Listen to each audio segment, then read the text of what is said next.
preparing. So maybe all hail Zuckerberg really loud now. Thank you.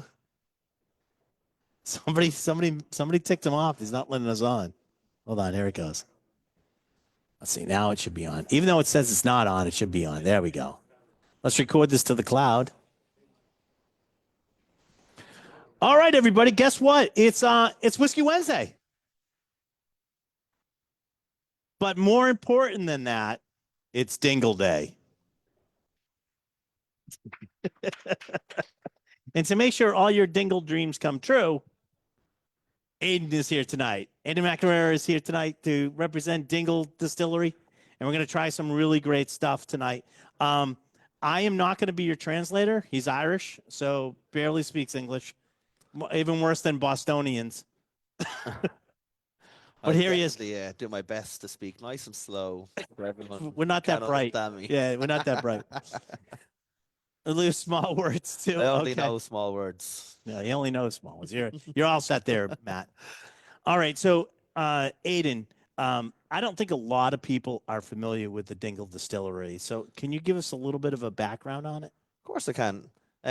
So everyone knows what Ireland looks like. If not, it's roughly looks like my hand. If Dublin is here on the east coast, then there's a lovely place down here called County Kerry, and right out west on the peninsula is Dingle Distllery. So really, you walk. So Dingle Dangles. Dingle Dangles, yeah. All right, just checking. First time I've heard that one. So right out west. So if you walk out the door of our beautiful distillery, you keep walking straight, you're either going to hit somewhere between Boston and Canada. It's like right out. It's probably Europe's most westerly distillery if you take Iceland out of the mix. Okay. So it's a nice little claim. Is Iceland really in Europe, though? It's there in the Eurovision, you know. So that's the only point I have towards that. All but right. you know, we were established in 2012 by Oliver Hughes and Liam Hart, two cousins, and Peter Mosley, who was one of their business partners. And really, it was a wild idea that came around when Liam and Oliver were in the pub one night having a few pints.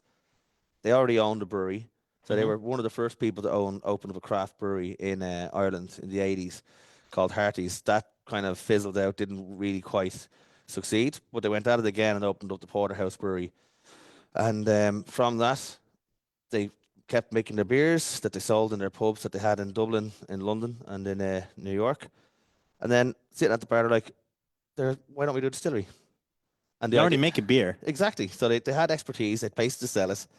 So they said, right, let's make a distillery. Let's do this. How are we going to do this? So they came up with an idea of selling casks to raise money, like a crowd funding, kind of the original crowd funding. Was born in the pub in Ireland, and I'm going to claim that now.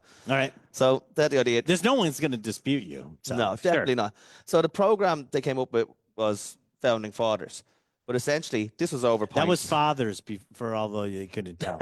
It wasn't the fathers, but it was the fathers. Yeah, exactly.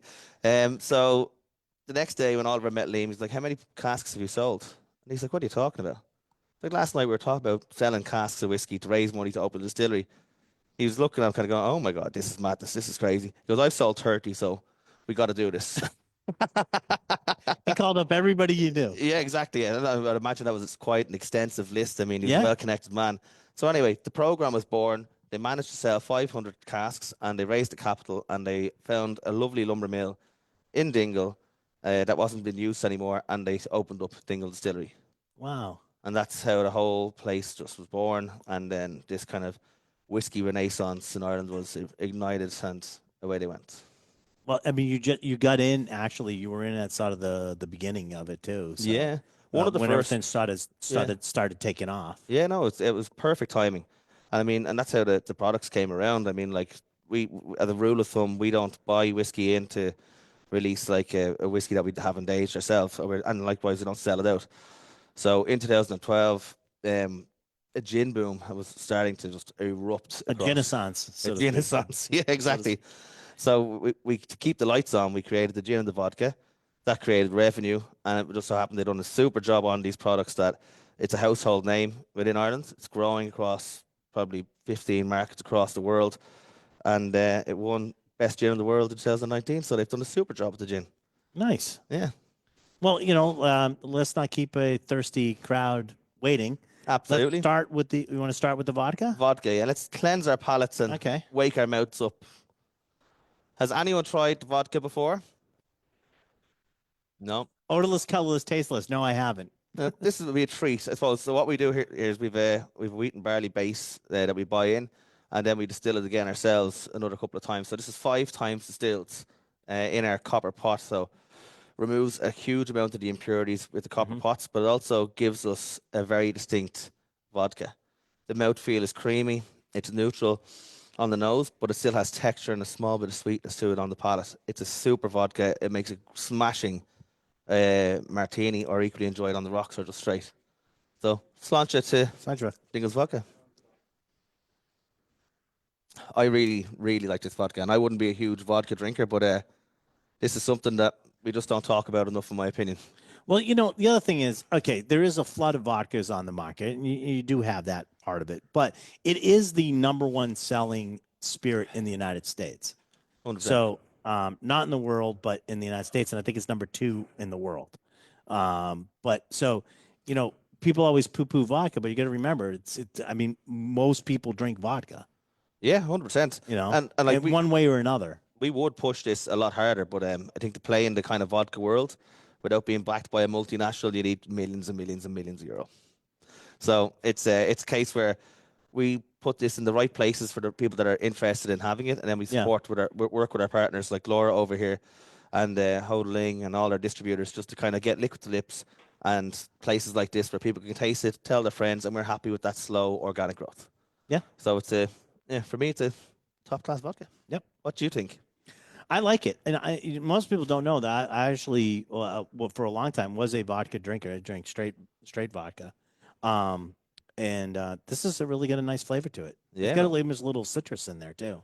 100%. You know, I mean, I know we always joke. Randall and I said, you know, it's a vodka is an alcohol delivery system. If you want to have an alcoholic drink, and you don't really want to change the character of what you're drinking, add vodka, because now you have alcohol and you didn't change it too much.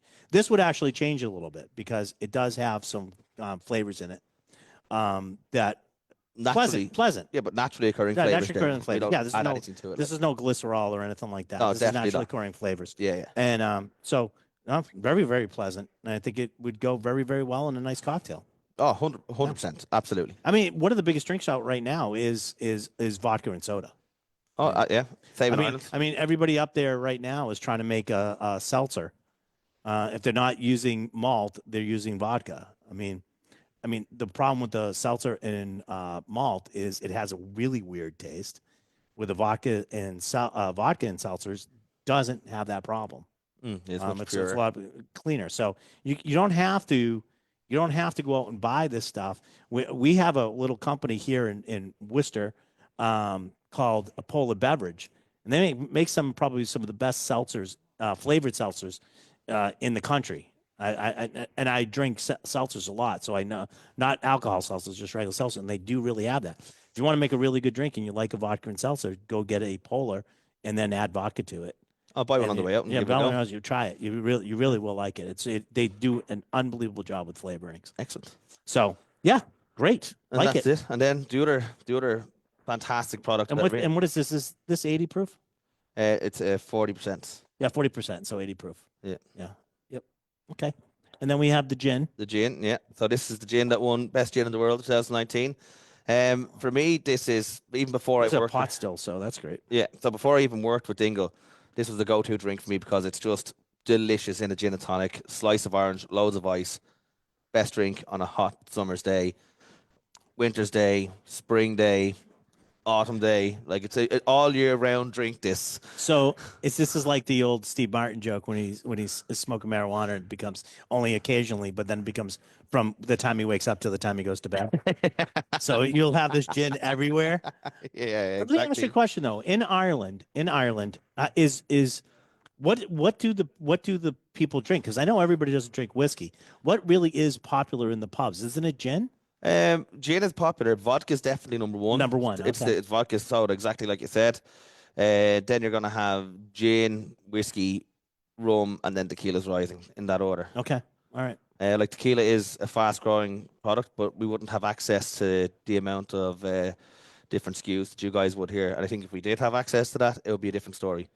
People are engaging, they're learning about it, and it's definitely a category to watch out for in Ireland. But in terms of the products that we have, Yeah. vodka would be number one in the pubs in general, Yeah. and then and then gin. gin, then whiskey. Now, how do you do the botanicals in your gin?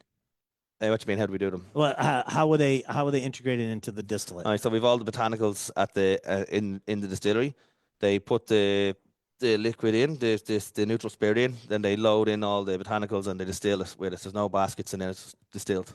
It's just distilled like a tea bag. You just put it all in. Yeah, exactly. Yeah, royal in that. exactly. In that, so you can literally look into the glass door on the city. You can see it. It's like and see a juniper berry go by. Yeah, exactly. There's another one.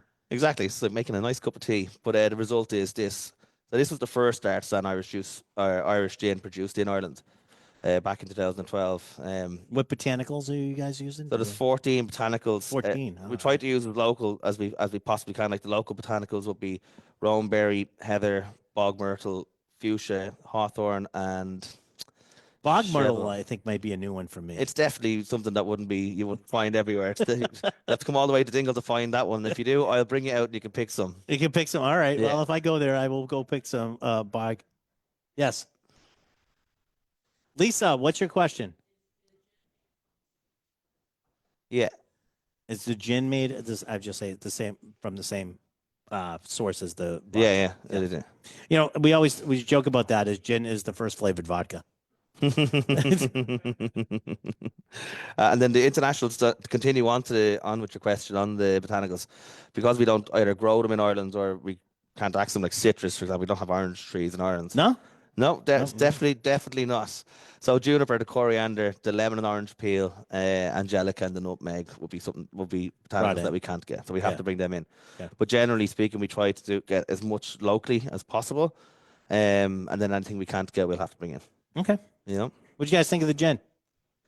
I didn't ask you about the vodka first of all. What'd you think of the vodka? It's good, right? So people, what are you gonna say about the gin? Unbelievable gin. Yeah. It's gin-tastic. Gin-tastic. So we'd collect the spirit at about 70% when it comes out of the still, and then we'll cut it down to 42.5%. It's a dry gin. Yeah, it's a London dry style gin. Yeah. Good, quite nice, crisp. It's delicious. Yeah. Like you get that lovely citrus notes. You get a bit of spice. The finish is. It's not overly. I think these days a lot of people don't like that real demanding juniper. The juniper's there, but it's not the center note anymore. Definitely not. For me, like straight away, it's the aromatics on it just jump straight out at you. It's very floral. Yeah. The coriander's there. There's perfect. The coriander really pops. There's perfect balance here for the amount of botanicals that we use. So the recipe has been extremely well done, and for me, it's the best Irish gin on the market. That's with my Dingle hat off, and I've always been a lover of this product. The pleasure to now sell it on. Oh, good. Good. I like it. I'm glad you like it. That's important. You know, it's important to you get hired by a company, but it's important that you really do, it so to speak, drink the Kool-Aid. 100%. I also love working for family-owned business because you can get things done faster. It's exciting. You're working in smaller teams, and for me, it's such an exciting project, especially now because Dingle has gone through its infancy. We're now coming into our teenage years. Things are about to get very exciting. Markets are starting to work really well for us, and the whiskies that we're releasing are genuinely very interesting, very delicious, and just exciting in general. Well, since we're talking, just introduced our next segment, so we're going to talk about whiskey. Yeah. So the first one that we have is the Dingle Single Malt. That's right, yeah. And this is sort of the workhorse of the Dingle lineup. This is the Irish whiskey. Yeah, 100%. So we started distilling whiskey in 2012. We didn't want to release whiskey too early because we had to wait for the right moment. Mm-hmm. The key ingredient in whiskey definitely has to be time. So we released this in April 2021. Can't cheat it. No, you can't. You definitely can't. Yeah. But we'd released this in April 2021 for the first time. And what this whiskey is, it's a marriage of two casks. So we use sherry casks and we use bourbon casks. And the split would be 60-40 on that. We put them into a massive kind of vat made from oak. It's about 30,000 litres, 25, 30,000 litres. And we use that as a Solera system to marry those two liquids together. And that's like how we bring it together. And How then long do you let it stay in there for? it will stay in there until it's bottled. So the trick with this is that it's never emptied. It's like Oh, cooking a okay. curry, you know. Yeah, so So you keep doing it. when Keep doing it. when we do a bottling run, we might take out 10,000 litres, but we'll top it straight back up. Okay. So it's constantly working together, and it forms that marriage, and it also brings consistency to the releases, so that we have the same style, flavor all of the time with our whiskey. And that's a really kind of important part of the Dingle single malt. This is the SKU that will always be available for you guys on the shelf. It's our core product. I don't like the word kind of entry level, because we don't have an entry level whiskey. No, this is your flagship. This is our flagship all the time. Okay. You know, it's non-chill filtered, so it's at 46.3%. So all those lovely oils and fats remain in the whiskey. So it has all that delicious flavor. Good mouthfeel, great flavor, good depth, nice Yeah. balance. Perfect balance, yeah. Yeah. You get the sherry cask from me Yeah, on the definitely. nose straight away. Jumps out. You get all that lovely dried fruits, the sultana, the raisin. Then you get some spice in there, maybe like ginger snap, and you get the vanilla, and the bourbon barrel then really starts to kind of come through. It's nice to do that.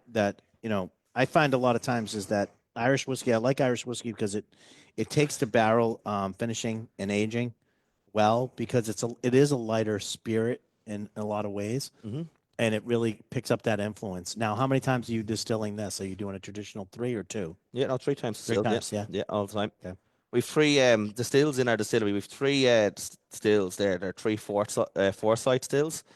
They're beautiful because they're not your kind of standard looking still. They're called squat stills, so they're kind of smaller, fatter. It's kind of like me, but it's but it allows more contact during distillation, and it really kind of takes out a lot of those impurities as well, and it really gives a unique flavor to our spirit. Along then when we're macerating this product, when we're aging the whiskey down in the cask warehouse, it's right beside the sea water, so you sometimes get this lovely salinity in the background, the mouthfeel of the kind of saltiness that you get.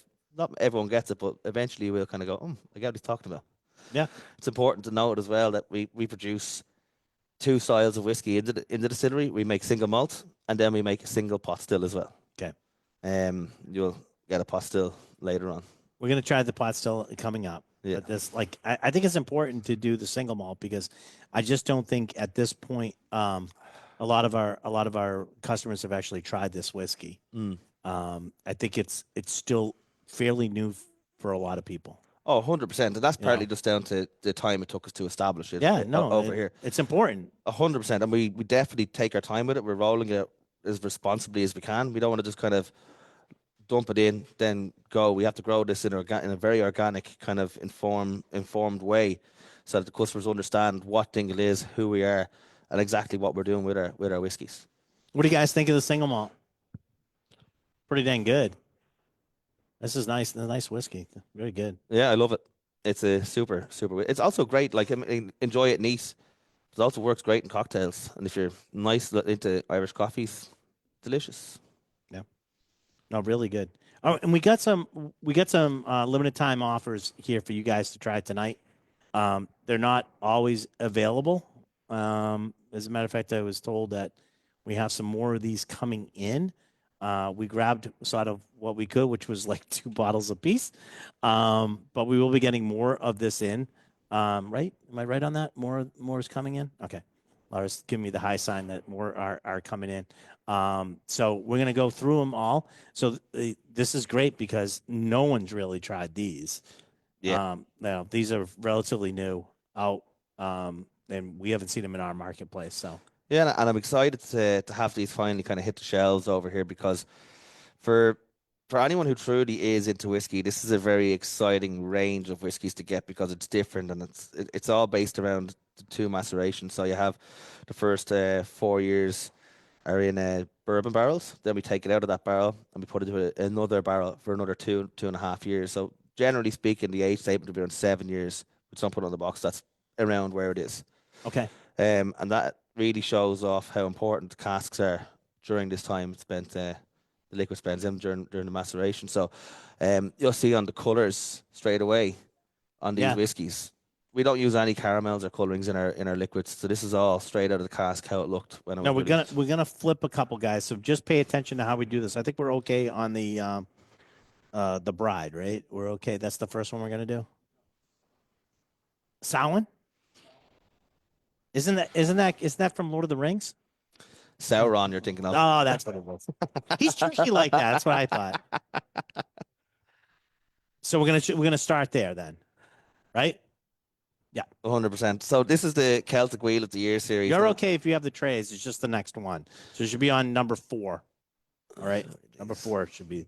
I have to check this. No, yeah, we did. We have them right. Do you see that? So this circle. I love how you all. Sauron. Oh my God! Throw the ring. One ring to rule them all. Throw the ring. So this is the Wheel of the Year series. So what is the Celtic Wheel of the Year? The Celtic Wheel of the Year comprises of 8 festivals, 4 fire festivals, and then the other 4 are around the solstice and the equinox. What we have here, these are 3 fire festivals, and the first one that we're going to taste tonight is Samhain.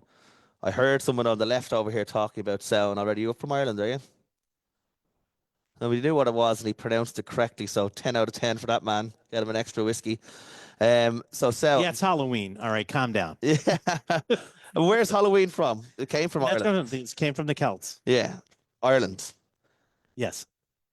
Ireland, not just the Celts. It's us. We brought it on all the way over here. All right. When we land. Starting to make whiskey. All right, come on, calm down. Where was you know my joke? Where was whiskey invented? One. The Irish invented it. The Scots perfected it, and the English taxed it and messed up all the fun. Yeah. I wouldn't say perfected. I'd say they. I knew that was coming. Oh, did I know that was coming? Well, you know about the 2 and 3 times distilled, right? Go on. The Scots say we only have to distill it twice because then it's perfect, and the Irish take 3 times to get it done, and then the Irish say, well, the Scots can't count that high. Very good.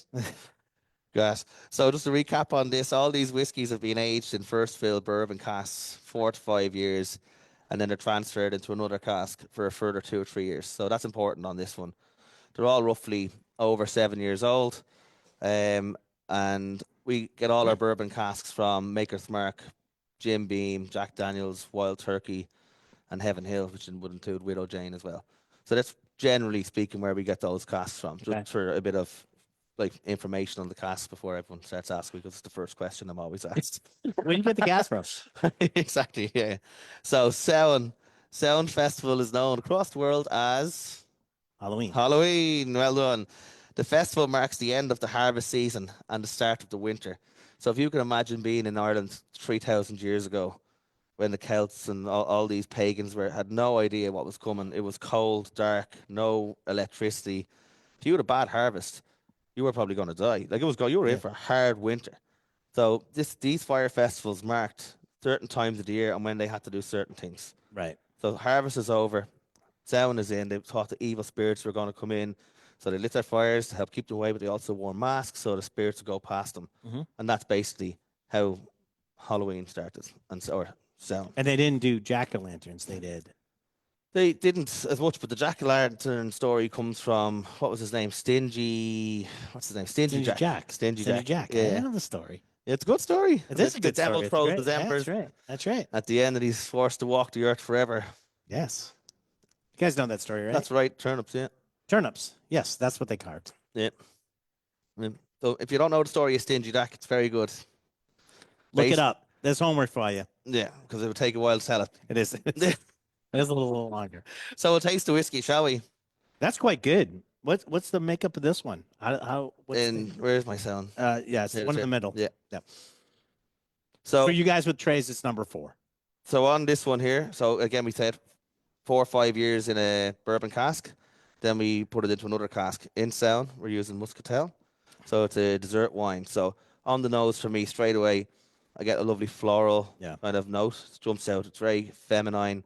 It's nice spice from the bourbon. So you get all that lovely kind of vanilla. You're getting What about the kind of citrus as well, like his lemon It zest? gets like citrus. You get a little of that. I for some reason I'm picturing in my head like I don't know when I tasted it, white flowers and white pepper. Believe it or Yeah, not. yeah, 100%. Yeah, Absolutely, big time. it's good. That's a really good job on that one. I like that Mm. one a lot. Yeah, it's class. And this is actually the ABV on this was 50.5%. So Okay, it's a bit up so from where we 101. normally could. Yeah, exactly. What you guys think of this? Who's having this more than just at Halloween though? Yeah, I guess that's what I figured. And it's fantastic. So yeah, no, it's generally It's nice. I really like it's this one of my favorites that appears in this series. one. It's very, very, very nice. It's there's a lot going on. It's a thinking person's whiskey. There's a lot. Every time you're tasting it, there's something different. 100%. So this is not. I like glasses like this where I can pour something, and it'll take me some time to go through it, and it keeps changing and it keeps evolving as I'm drinking it. Absolutely. And I find the finish on these whiskies in particular, it's just that they're very long. The Yeah. whole Oh yeah. process of the finish, the length is extraordinarily long, and it's very pleasant to drink for a whiskey that's a 50.5%. Like it doesn't have. I generally I hate using this word, but it's very smooth. Silky. Silky. Silky. Well, you know what it is. What I like about like whiskeys like this is they have a high enough ABV. It stokes the fire but doesn't choke the chimney. You know what I Yeah, mean? yeah, yeah. You get the 100%. warm feeling, but you're not gagging over the fumes or the alcohol. 100%. Absolutely. What you That's think, lads? right. Thumbs up. I think you got some fans on that one. Brilliant. Yeah, absolutely. That's class. All right. So what's the next one we're gonna do? So as we move through the fire festivals, the next one is Law of Bríde or Saint Bridget's Day. So this kind of marks the halfway point between the winter solstice and the spring equinox. So Easy it's for you to say. yeah, Jesus, it could be a mouthful sometimes. But Saint Bridget is our matron saint. Um, when there was always a festival there, and then when the Christians came over to Ireland, they just took the pagan festival and made it a Christian holiday. But generally speaking, like when I was younger in school, I remember coming up to the 1st of February, we'd all be making St. Bridget's crosses out of like reeds and Yep. straw. And it's something that everyone in Ireland, I think, has done at some stage, is making these crosses. It was like a You guys have 20. seen those, right? The sort of offset cross. Yeah, yeah. It's on Usually, the box here. is that box? Oh, all right. Yeah. Yeah. It would be silly if you didn't have So it. all the kids will be making these. Actually, we actually have one on the office because when we made this, the local school dropped in some to the distillery and sort of Local school comes by the distillery yeah. and drops off some presents. Yeah, Like, it was gas. But they all, because it's Dingle, you have to remember, Dingle's such a small town. There's only yeah. 3,000 people living in Dingle. So, like, it employs quite a few people from the town. So, they get, like, when we release new releases, it's an exciting time. The pubs give us the full support. We're very involved in the community. We'll sponsor everything that we can. And, yeah, it really is a small, tight-knit Right. community down there. It's lovely. I'll tell you, good. You'll like this one because it's my daughter went to Catholic school. Yeah. And and talk about school kids and whiskey. So my daughter goes to Catholic school. My teacher says to her, this is in kindergarten. She says, today is a very special day, and it's Wednesday. Does anybody know what's special about this Wednesday? My daughter raises her hand and she goes, yes, it's Whiskey Wednesday. And the teacher said, that's very good, Sophia, but it's actually Ash Wednesday. But I like the way you think. And but the teacher, she goes, that is my favorite story of all time now. That's class. I love that. Right? So the whiskey in Lalla Breed, again, it starts life in bourbon, and instead of muscatel this time, we move it into a rye cask. So Like you, that spiciness. yeah, you Americans will probably be best fit to tell me if you like this or not because you guys love your rye. But for me, I've been tasting this over the last 2 weeks, and it's been a while because I haven't tasted this in a while, and I've really enjoyed coming back to this because I felt like every time I approached this, it had evolved or it had changed, and I just found it very, very, very interesting. So have a taste there and let me know what you think. So the casks that we're using are Sagamore rye casks for this. You all familiar with that? We've been there since the beginning. We actually did several projects. We have one right now. Oh, fantastic. Sagamore. That's Yeah. class. Yeah, that's deadly. So these casks give a particular kind of depth of flavor and complexity to all the Bríde. It seems to be like the perfect partnership when it came to doing this release, and we're really happy with the results. So It definitely has that, like the finish is super long, and the last part of that finish is all like sort of tingling in the back of your palate, and you're getting like that spice tingle. You guys getting that? Yeah. I get the creamy kind of It's that caramel dingle tingle, I vanilla. guess, right? Yeah, Is yeah. that tingle tingle? Dingle tingle, There baby. you go. But it's I get that kind of caramel vanilla, delicious kind of spice, kind of like a honey, like a ginger snap nearly. It's really, really delicious whiskey, and I surprised. People don't remember. People always forget. Like you're right. It's like a ginger. A lot of people forget that ginger, the flavor of ginger, is actually in the same family as like when you're hot. Yeah, yeah. It's spicy. It borders on hot. Definitely does. Yeah, You know, and you sort of get that with this. Oh, 100%. And again, the finish is just remarkably long. And I can't get over how much I'm enjoying this because I genuinely have tasted this every day over the last, I'd say, 12 days. Did you come around to this though? It almost sounds like when you first had it, you were like, Yeah, I was. and then I all of a was sudden you're like, damn. All of a sudden 100%. one day it's not a dawn. I've had that happen before. All of a sudden one day it's just you try it, like, yeah, I'm okay with that, and you drink it and you go, damn. Like I 100%. totally didn't get this the first time around. And I'll be completely honest with you. When I first tried it, I was like, yeah, no, it's well made, it's nice, but it's not really for It's me. not you. Yeah. And like Yeah. loads of other people are loving, and I was like, oh, I don't know. Maybe And it's me. maybe it is me. I was trying to think, Jesus, maybe I'm losing my taste, or something to do with COVID. I don't know what it was, but I came back to it this week, and I'm now like, oh my God, that is fantastic. It's Now you start to get what the light bulb went on. And you go, I get what everybody's talking about. Yeah, now. maybe I just have to be in America to enjoy it. That's probably right. But it is class. Really delicious whiskey. Yeah, Yeah. really good. I like this one a lot. And this is this, what's the ABV on this one? This is 50.5% as well. Okay. All right. So the single malts, which Are all at that? are all at 50.5, and Okay. then the pot stills are at 52.5 Okay. for this series. All right. All right. So the last one that we have. Yep. No, is this the spring? No, this is No, I didn't get it. No, you're almost there. Almost there. Bealtaine is the Celtic May Day. It's the halfway point between the spring equinox and the summer solstice. So generally around the May time of year. So Okay. this celebrates life starting again. All right. You have to think of Bealtaine like that. And to this day, all of these festivals are still celebrated in Dingle, especially Bealtaine. There's a big Bealtaine festival that happens in Dingle every year, and it's just getting bigger and bigger and bigger. There's like a rave with the druid. Really? Dingle has its own druid. Oh yeah. Yeah. Big druid population you got there? Just the one. Just one. We only need one.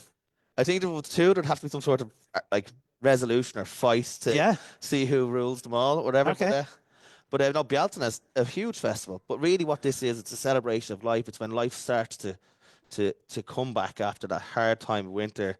So if spring has happened, everything's starting to grow now, and that's when Bealtaine is. In fact, there's a saying in Dingle, it's hooray, hooray. It's the 1st of May. Outdoor sex begins today. Well, that must go over well at the local school. Or the church. And funny enough, 9 months later, there's always like a boom, yeah. children, and life starts again. Yeah. Yeah. And this is what's that on the nose? You guys get? There's a really nice aroma on the nose, but I can't pay it. Yeah. Did anybody peg it? What is it? Strawberry? I'm not getting strawberry. It's something else. Is that too far away? Because this is the first pot still. So everyone knows what a pot still, Irish pot still whiskey is. Yep. Yeah, brilliant. So this is 52.5, but again, it spends 4 to 5 years in the bourbon barrel. And then we take it out and we put it into a Shiraz or Syrah cask. That's what it is. It's the wine. Yeah. Yeah, it's the and wine. this is like this cask we get from the Teusner winery in the Barossa Valley, another family-owned vineyard. Working with a family-owned Irish whiskey distillery, so we like to keep those kind of connections. So it's the Shiraz cask that's shown off there. So anyone who enjoys wine, the typical tasting note of a Shiraz would be spice, dark fruits, vanilla. You're going to have all those kind of similarities. So put these two together, you'll get the nice notes of vanilla. You'll get the red berries. Someone said strawberry. I sometimes get some of the more darker fruits, and then sometimes maybe. cassis, or you might get some kind of chocolate kind of finish on it. But for me, I love Bealtaine. Yeah. There's 5,000 bottles of this for the world. It's a beautiful, beautiful whiskey. That's it, huh? Yeah. Wow. That's really nice. It's a stunning whiskey. And that kind of pot still mouthfeel, that Right. creaminess, Yeah. the oiliness kind of all really adds in and brings it all I think together. it's the viscosity of this that really shows. 100%. And it definitely coats your entire mouth. Mm-hmm. The flavors everywhere. You know, a lot of things you get, oh, it's here, it's there, it's there. This is like it's coating. It's a full mouth feel. Yeah, absolutely 100% agree Yeah. with you. That's class. You guys like this one? Yeah. All right. So out of curiosity, which one do you like the best? First, second, or third? Samhain? Samhain? Number 2? Yep. Bealtaine. Bealtaine? Bealtaine. You're just as bad as the Scots, man. You just like say stuff, and then it changes as more you drink. You're looking at not Pronunciation French. change. I'd be having an absolute. Listen. Here you go. If you got to use French, count me out. If you got to use French to explain something, I'm gone. Yes. But is that what you like? Number 3, third one most. Okay. I'm just curious because everybody's going to be different. By the way, there's no wrong answer. As long as you like whiskey, we're okay. You know, that's good.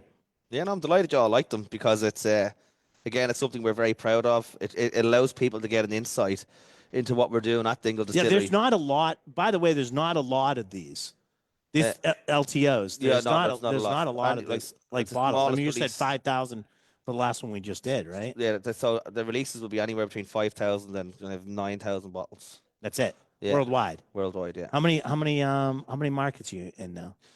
For these whiskeys, you can start counting them on your hands. I know there's not many. this is available in 12 markets around 12 the world. markets. We okay. had to be very careful. See, there's actually more than 12 because I missed a few countries in Europe there. Okay. But like some allocations might have been anywhere from like 10 or 12 cases to this 50 is cases. they didn't have a lot at the wholesale. Yeah, no, 100%. So there's like 200 cases for America. So Yeah. it is limited. And I'm not trying to be like, oh, it's limited, it's going to be worth a fortune. But like, if you like tasting different whiskeys, then it's definitely one to get. Irish whiskey really has it like sort of leaped into that collectible sort of status, which is good. There's nothing wrong with that. But it's good because people are drinking it. Yeah, exactly. You know, you don't want to. You can savor it, but you still want to open the damn bottle. 100%. You know, that's what it's built for. And this series really shows off what we're doing and what we can do and what's down the line. I mean, we sit on up to 70 different types of casks. We're constantly experimenting, constantly trying new things. I think we're the first people in Ireland to use ash or mulberry. Really? As a new ash wood. Yeah. All right, cool. Yeah. You know, okay. Thank you, Aiden, so much for being here today. I really appreciate it. I hope everybody else Aiden did a great job here. Thank you very much. Introducing us to something that has anybody, just out of curiosity, is this whose first time is it trying Dingle? Oh, there you go. A lot of people. What'd you think? Very good, right? So there's some converts out there, right? Delighted. I hope you all go buy a bottle now and keep me in a job. Well, you know what they say, drink more whiskey. That's it. All right, we gotta go right now. This broadcast becomes a podcast. Just wherever you get your podcast, go find It's the Liquor Talking, and you'll get it there. It's also on Facebook, so you can do it. And everybody that's watching us Facebook, thank you very much for joining us. But you should have been here because this was awesome. All right, thank you very much. We'll see. Goodbye. You guys.